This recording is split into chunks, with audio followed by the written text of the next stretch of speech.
Hello everyone, today we will learn how to create WhatsApp icon, URL and QR code for the WhatsApp bot. First of all, click on the bot. Now go to WhatsApp automation. Click on the widget section.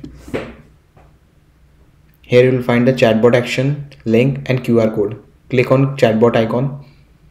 Here you can copy the chatbot code and paste it in the backend of your website, and the chatbot icon will appear on your website. Second one is the link.